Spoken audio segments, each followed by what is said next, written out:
오늘 본문은 이제 예수님 마지막 최후의 재판입니다.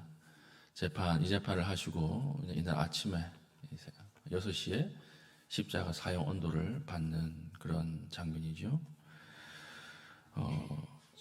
이제 종교 지도자들이 하나님의 아들이라고 하는 제명 가지고는 죽일 수가 없습니다. 죽일 수가 없으니까 정치범으로 몰아서 죽이자. 이래서 총독 빌라도에게 데리고 가서 이 사람 유대인의 왕이라고 했습니다. 황제 통치를 무시했습니다. 반역자입니다. 이렇게 고발을 한 것입니다. 그러니까 빌라도가 이제 안 죽일 수 없잖아요. 신문을 하는 것이죠. 그 신문이 오늘 11절 총독이 예수님 앞에 서서 내가 정말 유대인의 왕이냐 이렇게 물어봤어요. 그때 우리 주님께서 아니 이랬으면 됐을 텐데 아주 애매하게 대답을 하시는 거예요. 내 말이 옳다 이렇게 대답하시는 거예요. 네가 그렇게 말했다 이렇게 대답을 하시니까 이거 뭐 놓아줄 수도 없고 죽일 수도 없고 빌라도도 미치는 거예요.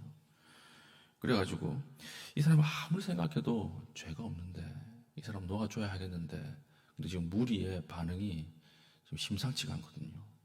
폭동이 일어나고 밀란이 일어날 것 같으니까 놓아주지도 못하는 것입니다. 그리고 신문을 하고 계속 물어보는데 빌라도가 오늘 보니까 크게 논란이라 이렇게 되어 있죠. 논란 이유가 무엇입니까? 한마디도 하지 않는 거예요. 예수님 처음부터 끝까지 모든 불의에 대해서 침묵으로 일관을 하시는 것을 보고 죄수 중에서 좀 특이하다 이 정도가 아니라 자기가 보아왔던 죄수의 형태와 너무 다르기 때문에 그에 대한 빌라도의 반응은 크게 놀랐다 이렇게 기록을 하고 있는 것입니다. 그게 이제 10절부터 14절까지죠. 15절부터 이제 사형을 선고하는데 15절 보면 명절이 되면 총독이 무리의 청원대로 죄수 한 사람을 놓아주는 전례가 있더니 이것은 오늘 우리로 치면 특사 같은 거예요. 광복절 특사. 그러니까 정치적 행동이죠. 이제 유대인의 사형권을 로마가 집행하기 때문에 사람들의 어떤 민심을 잃어버릴까봐 그 중에 한 사람, 자기들이 원하는 한 사람은 맞바꾸는 그 전례가 있었다라고 하는 것입니다. 이 정치적 행동이에요. 그래서 빌라도가 누굴 놓아줄까? 바라바라고 하는 사람이 있고 그리스도라고 하는 사람이 있는데 누구를 놓아줄까 물어본 것입니다. 그럼 그리스도를 놓아주십시오라고 하는 사람이 더 많으면 그리스도를 석방하기 위해서 예수님을 석방하기 위해서 물어보니까 무리가 뭐라고 대답합니까? 바라바를 내어주십시오. 예수를 죽이십시오. 이렇게 얘기를 한 거예요. 또 오늘 이 사이 기록에 빌라도의 아내의 이야기가 나오죠. 꿈에 밤새도록 괴로워가지고 절대 예수라는 사람 죽이는데 당신이 개입하지 마십시오. 이 사람까지 보내가지고 이렇게 말렸던 것입니다. 더 찜찜하죠. 그래서 마지막까지 하다가 안 돼서 이제 이 사람을 그러면 어떻게 죽이기를 원하느냐. 그러니까 무리가 십자가에 못 박으십시오. 십자가라고 하는 것은 정치범들에게 내리는 사형 형식이거든요. 십자가에 못 박아 죽이십시오. 이렇게 대답을 하니까 그러니까 십자가로 죽일 정도의 죄가 아닌 것입니다. 그래서 어떻게 해서든지 계속 놓아주려고 하니까 어떤 일이 벌어집니까? 그들이 더욱 소리질러 이르되 이제는 분위기가 심상치 않은 거예요.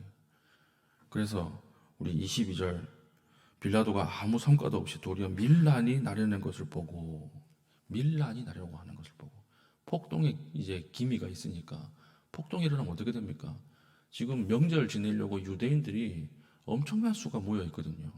근데 폭동이 한번 일어나면 들불처럼 번지고 그렇게 되면 로마 군인이 투입되면 자기는 잘리는 거거든요.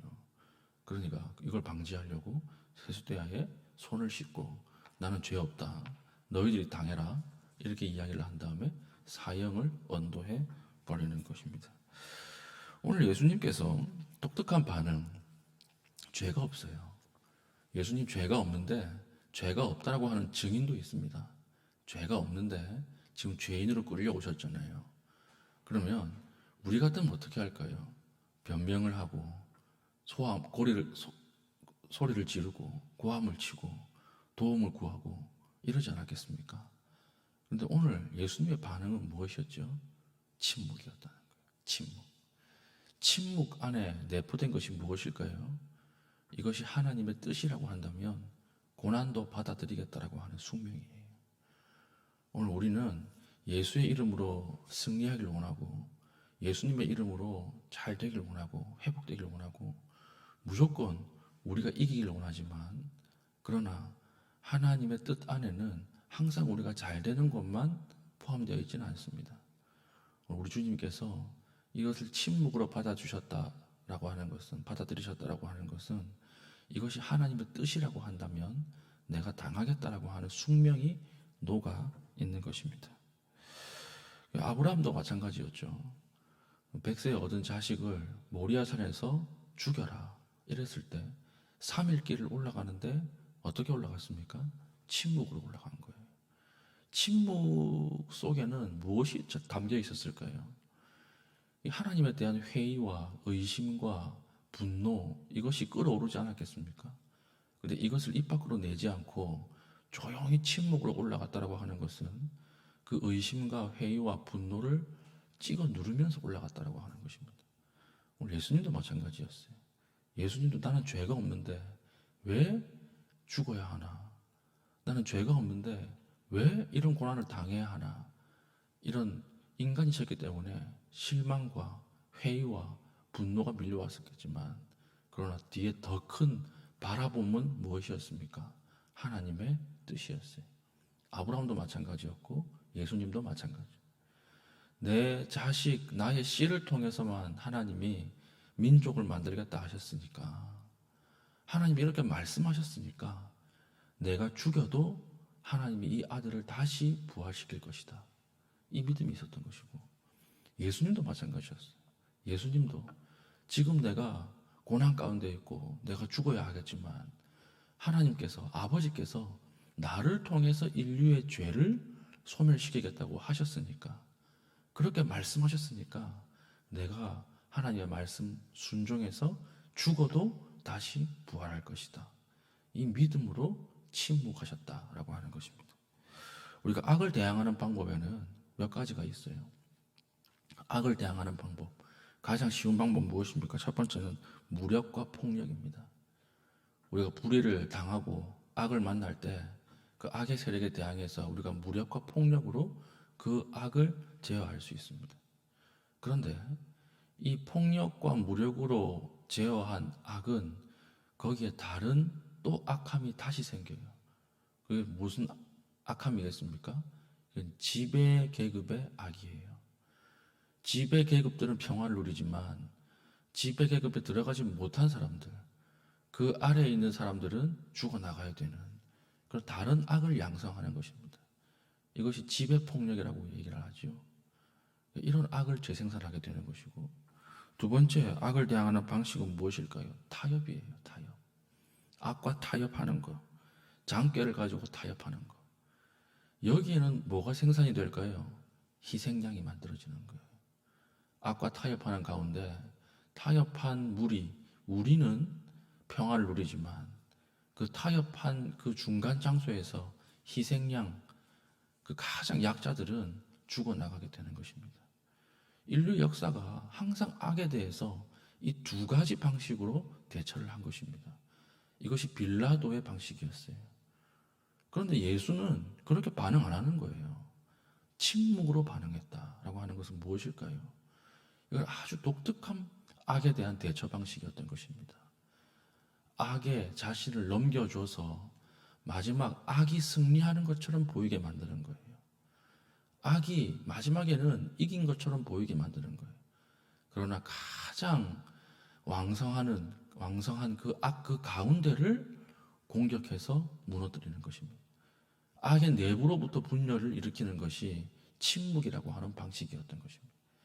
이 방식을 그대로 간디라고 하는 사람이 성경을 읽다가 자신의 인도 독립운동에 적용하지 않습니까?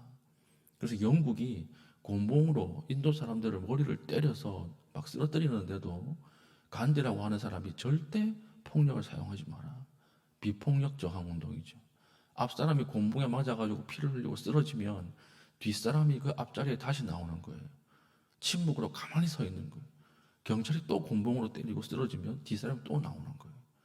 이것을 영국의 사진 기자들이 찍어서 영국 시민들에게 대서특필하잖아요. 그러니까 영국 사람들이 충격을 받은 거예요. 우리 영국이 신사의 나라인데 어떻게 이렇게 잔인한 방식으로 식민지 사람들을 대할 수 있는가? 내부로부터 회개운동이 일어나고 내부로부터 정화운동이 시작이 된 거예요. 이것이 인도 독립의 발단이에요. 그러므로 악이 승리하는 것처럼 보이게 자기 자신을 내어준 다음에 악의 심장부에 들어가서 거기서 폭발하는 거예요. 그래서 악이 외부의 공격으로 넘어지는 것이 아니라 안에서부터 해체되도록 만드는 것이 침묵과 평화의 방식이었던 것입니다. 이런 방식으로 죽은 죄수가 없어요. 이건 인간의 세상의 방식이 아니기 때문에 그렇습니다. 그러니까 빌라도의 반응이 무엇이었습니까? 매우 심히 놀라더라 라고 하는 것이죠. 이 예수님의 침묵은 고난주간을 보내는 우리에게 오늘 하시는 굉장히 큰 메시지라고 생각을 합니다. 우리는 억울한 일을 당하면 우리는 우리의 입장을 사사건건 변호하고 사람을 동원하고 그리고 내 상황을 설명하고 나의 무죄를 증명해야 똑똑한 것이라고 생각을 하지만 때로는 그게 아닐 때도 있다라고 하는 것이. 때로는 하나님의 뜻이라고 한다면 묵묵하게 이 고난을 받아들이고 예수님이 걸어가신 그 십자가 길을 따라가는 것도 아주 중요하다라고 하는 것이죠. 우리 하나님 앞에서 세상 가운데 사람을 동원하고 폭력과 무력으로 타협으로 악을 제어하는 것보다 침묵으로 하나님의 뜻을 받아들이려고 하는 그 자세가 훨씬 더 고귀한 신앙이고 높은 신앙이다라고 하는 것입니다.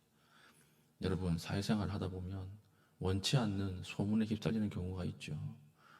나를 음해하는 사람들, 뒤에서 욕하는 사람들이 나에 대해서 아주 나쁜 소문을 퍼뜨리는 경우가 있습니다. 그때 우리 어떻게 해야 될까요? 고소하는 것도 좋은 방식이에요. 그 사람 멱살을 잡는 것도 좋은 방식이에요. 그러나 더 높은 차원은 무엇인 줄 아십니까? 그 소문이 천국까지 갑니까? 이러고 웃어넘기는 거예요. 그 소문이 천국까지 가요? 안 가요. 이것이 예수님의 방식이었어요.